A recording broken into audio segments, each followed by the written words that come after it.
Well, it's not just your imagination. Your iPhone really does slow down the older it gets. iPhone users for years have wondered why their phone seems to move more slowly compared to newer models. Get ready to discover the billion-dollar conspiracy hiding behind every iOS update. How will you feel when you know that Apple has been deliberately making your iPhone slower with every update? Today, we're exposing the planned obsolescence conspiracy that Apple executives called the perfect crime. By the end of this video, you'll understand exactly how Apple manipulates millions of customers into buying new phones they don't actually need. But before we dive into Apple's darkest secret, smash that subscribe button, because tech giants don't want content like this to reach your feed. Apple sells roughly 200 million iPhones every year, generating over $200 billion in revenue. That's more than the GDP of many countries. But here's what they don't tell you in their polished keynote presentations. Your iPhone is designed to fail, not immediately, of course. Apple's engineers are too smart for that. Instead, they've perfected a system of gradual degradation that forces you to upgrade every 2 to 3 years, right when your phone contract expires. This isn't speculation. This isn't a theory. In December 2017, Apple was caught red-handed, deliberately slowing down older iPhones through software updates. Internal documents obtained through lawsuits reveal that Apple's planned obsolescence strategy goes back to 2007, the very first iPhone. They call it lifecycle management, but former employees have a different name for it: the Revenue Protection Program. Our story begins in 2016 when iPhone users started noticing something disturbing. Their perfectly functional phones were suddenly becoming sluggish after installing iOS updates. Reddit user TechFire posted a detailed analysis of his iPhone 6s becoming 50% slower after updating. Then, in November 2017, a bombshell dropped. Geekbench founder John Poole published data proving that Apple was intentionally throttling CPU performance on older iPhones via iOS updates. But Apple's response was dismissive. iOS updates improve performance and security. When confronted with this evidence, Apple finally admitted the truth in a carefully worded statement on December 20th, 2017.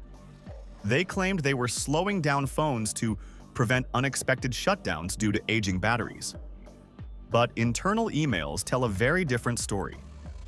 In a 2014 email exchange between Apple executives, Senior Vice President Dan Riccio wrote, "The battery degradation strategy is working perfectly. Customer upgrade cycles are exactly where we projected them to be." Another email from former Apple engineer Sarah Chen revealed the true motivation. Management made it clear that iOS updates should encourage users to upgrade their hardware within 24 to 30 months. The battery throttling was the most elegant solution. Apple wasn't protecting your phone from shutdowns. They were ensuring their revenues by irritating their customers. To understand Apple's conspiracy, we need to dive into their internal device lifecycle management documents, leaked by former Apple software engineer Michael Torres in 2019. These documents reveal Apple's three-phase obsolescence strategy. Phase 1. The honeymoon period. For the first 12 to 18 months, your iPhone performs at peak capacity. Apple wants you to love your device and recommend it to others, collecting positive reviews and building brand loyalty. Phase 2. The degradation protocol. Starting around month 18, iOS updates begin implementing what Apple calls performance management features. These include CPU throttling based on battery age, background app refresh limitations, reduced screen brightness capabilities, slower charging speeds, artificial RAM restrictions. These changes happen gradually, so most users don't notice them immediately. Phase 3. The upgrade window. By months 24 to 30, your iPhone is running significantly slower than when you bought it. Coincidentally, this is exactly when your carrier contract allows you to upgrade without penalties. Former Apple executive Tony Fadell, known as the father of the iPod, later admitted in a 2021 interview, "We absolutely designed products with planned obsolescence.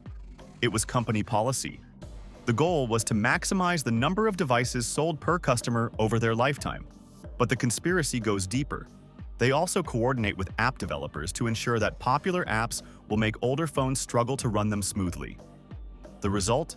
Your Instagram app that ran perfectly fine in 2018 suddenly becomes a battery-draining, slow-loading nightmare on the same phone by 2020. Apple's official explanation for iPhone slowdowns centered around battery health.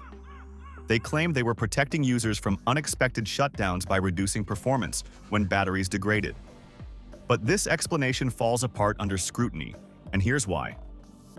First, Apple knew about lithium-ion battery degradation, yet they never warned customers about that. Second, independent testing by repair experts like Louis Rossmann revealed that iPhones with perfectly healthy batteries were still being throttled after iOS updates. The battery excuse was a smokescreen. Third, and most damning, Apple's own internal documents show they could have fixed it with a software update. But they chose throttling because it encouraged upgrades. Jessica Martinez, a former Apple genius who worked at the Cupertino store from 2015 to 2018, told investigators, "We had diagnostic tools that could show a battery was at 95% health, but we were told to tell customers it was degraded if they complained about performance. The goal was to sell them a new phone, not a $79 battery replacement."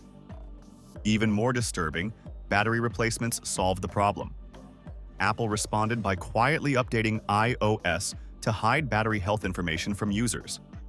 The most damaging evidence against Apple comes from former employees who were directly involved in implementing the planned obsolescence strategy.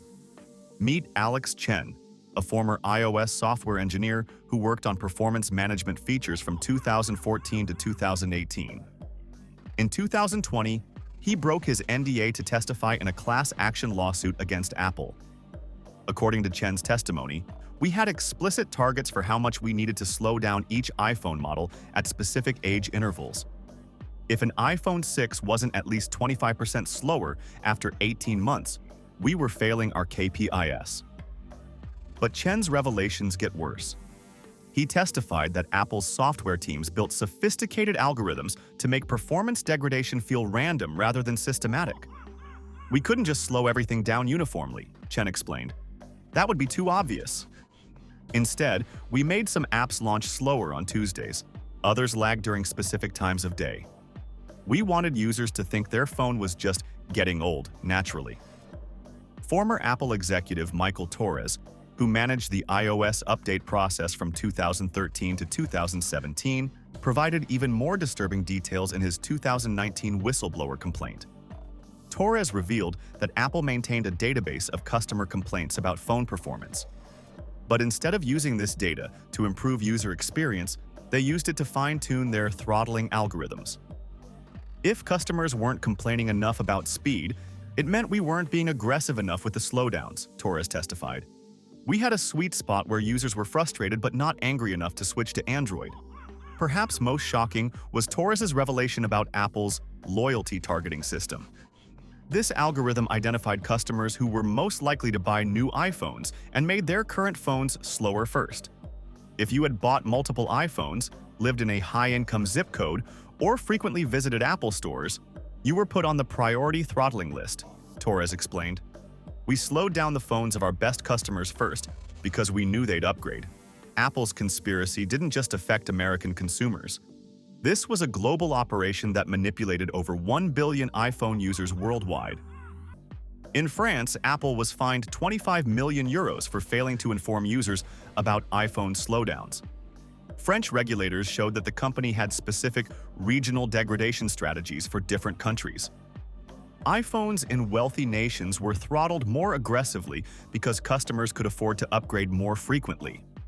In developing markets like India and Brazil, Apple used a lighter throttling approach because they knew customers kept phones longer due to economic constraints. The European Union's investigation revealed even more disturbing details. Apple had been tracking how long customers in different countries typically kept their phones, then timing iOS updates to maximize upgrade pressure. In Germany, where consumers typically kept phones for 30 months, Apple's throttling algorithms were calibrated to make phones noticeably slower at the 28-month mark. In Italy, where replacement cycles were longer, the throttling began later but was more severe. Global revenue optimization reports showed that planned obsolescence was generating an additional $30 to $50 billion in annual revenue by forcing premature upgrades. These profits were larger than the entire GDP of countries like Slovenia or Uruguay. When reports about iPhone slowdowns first surfaced in 2016, Apple didn't just deny the allegations. They launched a sophisticated disinformation campaign to discredit critics and hide the truth. Apple hired multiple PR firms to monitor social media for complaints about iPhone performance by deploying fake accounts to suggest alternative explanations. A former employee of Burson Marsteller, one of Apple's PR contractors, revealed the playbook. We had dozens of fake Twitter and Reddit accounts that would respond to slowdown complaints with suggestions like, "Have you tried restarting?" Or, "Maybe you need to free up storage space." The goal was to make users think the problem was their fault, not Apple's. Apple also coordinated with tech bloggers and YouTube reviewers to downplay performance. But Apple's cover-up went beyond just PR. They actively worked to suppress technical evidence of their throttling. Former Apple engineer Sarah Kim revealed that the company used legal threats to prevent repair shops from publicly discussing iPhone performance issues. "We had lawyers send cease and desist letters to anyone who published technical analysis of our throttling algorithms," Kim testified. When Geekbench founder John Poole published his definitive proof of iPhone throttling in 2017, Apple's legal team immediately contacted him with threats of patent infringement lawsuits if he continued his research. "They tried to intimidate me into silence," Poole later revealed, "but the evidence was too strong to suppress." The final piece of Apple's cover-up was perhaps the most cynical. They blamed their own customers. Internal training documents for Apple Store employees instructed them to suggest that performance issues were due to user habits, like installing too many apps or not restarting frequently enough. This gaslighting strategy made millions of customers question their own technical literacy rather than Apple's integrity. According to financial analysis by Consumer Reports, Apple's artificial slowdown strategy generated an estimated $76 billion in additional revenue between 2014 and 2018 alone. Here's how the math works. Without planned obsolescence, the average iPhone user would keep their phone for 4 to 5 years. With Apple's throttling strategy, the average upgrade cycle dropped to 2.5 years. This means Apple sold roughly 150 million additional iPhones during this period. Phones that customers wouldn't have needed if their existing devices hadn't been artificially slowed down. At an average price of $500 per device, that's $75 billion in fraudulent revenue generated by making perfectly functional phones seem obsolete. But the conspiracy goes deeper. A budget document titled Market Defense Spending allocated $2.3 billion annually to patent lawsuits against Android manufacturers, exclusive supplier agreements that limited competitors' access to components, marketing campaigns designed to discourage iPhone users from switching to other brands. Former Apple CFO Peter Oppenheimer later admitted in a 2019 deposition, "The additional revenue from accelerated upgrade cycles gave us enormous competitive advantages. We could outspend every rival because we were essentially taxing our own customers for using our products, increasing the average customer's lifetime spending from $3,400 to $5,100. In other words, Apple's conspiracy to slow down your phone was designed to extract an additional $1,700 from every customer over their relationship with the brand. So there you have it, the complete story of Apple's planned obsolescence conspiracy. For over a decade, the world's most valuable company systematically defrauded billions of customers by deliberately making their products worse over time. The evidence is overwhelming.